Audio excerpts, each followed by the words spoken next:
رضيت بالله ربا وبالإسلام دينا وبمحمد نبيا ورسولا. الحمد لله رب العالمين والعاقبة للمتقين والصلاة والسلام على سيد الأنبياء والمرسلين وعلى آله وصحبه أجمعين. أما بعد فأعوذ بالله من الشيطان الرجيم. بسم الله الرحمن الرحيم. إن الذين آمنوا وعملوا الصالحات سيجعل لهم الرحمن ودا. آمنت بالله صدق الله المولانا العظيم وصدق رسوله النبي الكريم الأمين. قال الله تبارك وتعالى في شان حبيبه مخبرا وآمرا إن الله وملائكته يصلون على النبي يا أيها الذين آمنوا صلوا عليه وسلموا تسليما. الصلاة والسلام عليك يا سيدي يا رسول الله وعلى آلك وأصحابك يا سيدي يا حبيب اللہ. سامعین محتشم، میں نے کلام پاک کی جو آیت مبارکہ آپ احباب کے سامنے تلاوت کرنے کا شرف حاصل کیا. رب کائنات نے ارشاد فرمایا ان الذین آمنوا وعملوا الصالحات سیجعل لهم الرحمن ودا، کہ بے شک وہ لوگ جو ایمان لے کے آئے اور انہوں نے نیک عمل کیے تو ان قریب اللہ رب العزت ان کے لیے زمین میں مودت رکھ دے گا، محبت رکھ دے گا. اب یہ آیت مبارکہ ولایت کو بیان کر رہی ہے، لیکن اس سے پہلے ہمیں ایک چیز پر غور کرنا ہے کہ ان الذین آمنوا وعملوا الصالحات، سب سے پہلے ذکر کیا ایمان کا، تو پتہ چلا کہ ولایت کے لیے سب سے پہلی جو شرط ہے وہ عقیدہ اور نظریے کا درست ہونا شرط ہے. اور دوسری چیز کلام پاک نے بیان فرمائی وعامل الصالحات، نیک عمل کرنا، کہ جب عقیدہ اور نظریہ درست ہو، ایمان سینے کے اندر ہو، اس کے بعد جس وقت انسان نیک عمل کرتا ہے تو اللہ تبارک و تعالی زمین والوں کے دلوں میں اس بندے کی محبت پیدا فرما دیتا ہے. یعنی یوں کہہ لیجئے کہ جب تک نظریہ درست نہ ہو تو ولایت کا سرٹیفکیٹ نہیں ملتا، اور جب عمل درست نہ ہو تو پھر ولایت کی سند نہیں ملتی. اب اس بات کو ہم مسلم شریف کی ایک حدیث پاک سے سمجھ لیتے ہیں.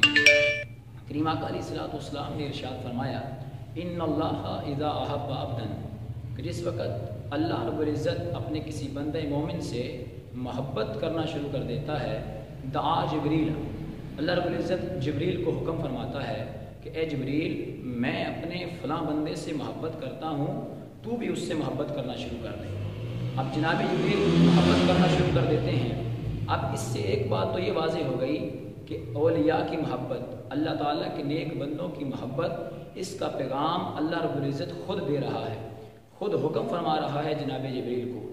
اب پھر جب جناب جبریل محبت کرنا شروع کر دیتے ہیں، پھر اللہ رب العزت حکم فرماتا ہے جبریل آسمانی دنیا پہ اعلان کر دیجئے کہ اللہ تبارک و تعالیٰ وہ فلاں بستی میں فلاں بندے سے محبت کرتا ہے، میں جبریل بھی اس اللہ کے نیک بندے سے محبت کرتا ہوں، اے فرشتو، اے آسمانی دنیا والو، تم بھی اس بندے سے محبت کرنا شروع کر دو. اب آسمانی دنیا والے بھی اس بندے سے محبت کرنا شروع کر دیتے ہیں. اب کیا یہ محبت آسمانی دنیا تک رک جاتی ہے؟ کیا وہیں تک محدود رہ جاتی ہے؟ نہیں. محبوب کریم علیہ الصلوۃ والسلام ارشاد فرماتے ہیں پھر اللہ رب العزت فرشتوں کو حکم فرماتا ہے کہ اے میرے فرشتوں جاؤ زمین کی طرف چلے جاؤ اور جا کے زمین میں اعلان کر دو کہ وہ فلاں بستی کے اندر وہ جو فلاں بندہ رہتا ہے، وہ اللہ تبارک و تعالیٰ کا جو فلاں ولی رہتا ہے، وہ فلاں غوث رہتا ہے، وہ فلاں قطب رہتا ہے، اللہ تبارک و تعالیٰ بھی اس سے محبت فرماتا ہے، جناب جبریل بھی اس سے محبت فرماتے ہیں، آسمان دنیا کے سارے فرشتے بھی اس سے محبت فرماتے ہیں. اے دنیا والو تم بھی اس بندے سے محبت کرنا شروع کر دو. اب یہاں اس بات کا جواب بھی ہمارے پاس آ گیا کہ دیکھیے جناب غوث الثقلین رضی اللہ تعالیٰ عنہ کا زمانہ ہم سے کتنا پہلے ہے، جناب داتا علی حجویری کا زمانہ ہم سے کتنا پہلے ہے. ہم ان کے زمانے میں پیدا نہیں ہوئے، ہم نے ان سے ملاقات نہیں کی، لیکن آج بھی اگر کائنات کے لوگوں کے دلوں میں ان کی محبت موجود ہے تو صرف اور صرف اس لیے موجود ہے کہ اللہ رب العزت نے خود آسمان دنیا سے ان کی محبت کا اعلان فرمایا ہوا ہے. اب دیکھیے گا اس بات کو آپ ہمارے سامنے یہ بات واضح ہو گئی کہ اللہ تبارک و تعالیٰ کے ولیوں کی محبت، جس طرح کے بعض لوگ کہتے ہیں نہ یہ شرک ہے نہ یہ بدعت ہے، نہ شریعت اسلامیہ کے اصولوں کے خلاف ہے، بلکہ اللہ رب العزت نے خود ان کی محبت کا اعلان فرمایا ہوا ہے۔ اب اگر اولیاء کی بات کی جائے تو ان میں جناب غوث ثقلین رضی اللہ تعالیٰ عنہ کو اللہ رب العزت نے ایک الگ شان عطا فرمائی ہے، الگ مقام عطا فرمایا ہے۔ اب میں حضرت جناب غوث ثقلین رضی اللہ تعالیٰ عنہ آپ کی زندگی کے حوالے سے چند گزارشات عرض کرنا چاہتا ہوں۔ میں پہلے حوالہ ذکر کر دیتا ہوں، غیبۃ الناظر فی ترجمہ شیخ عبد القادر، امام ابن حجر اسقلانی رحمۃ اللہ تعالیٰ علیہ 9ویں صدی ہجری کے عظیم محدث، عظیم عالم، آپ کی یہ کتاب ہے۔ حضرت جناب غوث ثقلین رضی اللہ تعالیٰ عنہ آپ کے والد گرامی بچپن میں ہی فوت ہو گئے، اور آپ کی کفالت جو ہے وہ آپ کی والدہ محترمہ کے ذمہ تھی۔ حضرت جناب غوث ثقلین رضی اللہ تعالیٰ عنہ خود یہ بات بیان فرماتے ہیں کہ میں اپنی والدہ محترمہ کی کفالت میں تھا کہ ایک دن میرے ساتھ 2 عجیب واقعہ پیش آئے۔ اب ہوا کیا، وہ دن تھے حج کے ایام چل رہے تھے، حجاج کرام ان دنوں میدان عرفات کے اندر ٹھہرے ہوئے تھے، اور میں اپنے گھر میں جیلان کے اندر موجود تھا۔ اب میں باہر اپنی ایک کھیتی کا بیل ہمارے پاس تھا جس کے ذریعے ہم کھیتوں میں کام کیا کرتے تھے، اس بیل کو لے کر میں کھیتوں کی طرف جا رہا تھا۔ اب ہوا کیا، جس وقت میں کھیتوں کی طرف جا رہا ہوں اس بیل نے میرے ساتھ کلام کرنا شروع کر دیا، اور انسانوں والی زبان میں کلام کرتے ہوئے بیل نے مجھے 2 جملے کہے۔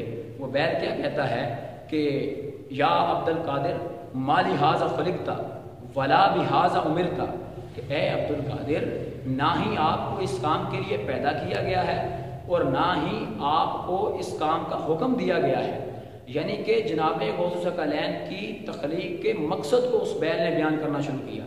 اب فرماتے ہیں میری چھوٹی عمر تھی اس وقت، تو میں اس بات سے گھبرا گیا، پریشان ہو گیا۔ اب میں اسی پریشانی کے عالم میں اس بیل کو میں نے وہیں چھوڑا، میں اپنے گھر آیا۔ اب گھر آ کے میں اپنے گھر کی چھت پہ چڑھ گیا، چھت پہ گیا۔ دوسرا عجیب واقعہ اس دن کا میرے ساتھ یہ پیش آیا کہ میں گھر کی چھت پہ موجود ہوں۔ اب گھر کی چھت پہ کھڑے کھڑے جیلان کے اندر اللہ رب العزت نے میدان عرفات تک کے سارے پردے ہٹا دیے۔ میں نے اپنے گھر کی چھت پہ موجود ہو کے عرفات کے حاجیوں کو دیکھنا شروع کر دیا۔ اب کہتے یہ میرے لیے دوسرا عجیب واقعہ۔ اب بات کو آگے بڑھانے سے پہلے میں یہاں یہ بات عرض کرنا چاہتا ہوں کہ دیکھیے میرے کریم آقا علیہ الصلوۃ والسلام کی امت کے غوث کا یہ مقام ہے کہ اللہ رب العزت نے ایک چھوٹی سی عمر کے اندر ہی انہیں یہ مقام عطا فرمایا ہے کہ جیلان کے اندر موجود ہوتے ہوئے، اپنے گھر کی چھت پہ موجود ہوتے ہوئے وہ عرفات تک کے حاجیوں کا نظارہ کر رہے ہیں۔ تو مصطفیٰ کریم علیہ الصلوۃ والسلام کی شان و عظمت کا مقام کیا ہوگا؟ تو اسی لیے تو وہ کسی شاعر نے کہا نا کہ یہ شان ہے خدمت گاروں کی، سرکار کا عالم کیا ہوگا؟ کہ اگر جناب غوث ثقلین کو اللہ رب العزت یہ مقام، یہ شان، یہ مرتبہ عطا فرما سکتا ہے کہ وہ جیلان کے اندر اپنے گھر کی چھت پہ موجود ہو کے عرفات تک کے حاجیوں کو دیکھ سکتے ہیں، تو مصطفیٰ کریم علیہ الصلوۃ والسلام بھی اپنے گنبد خضرا میں تشریف فرما ہو کر دنیا کے ہر کونے میں اپنے ہر غلام کو دیکھ سکتے ہیں۔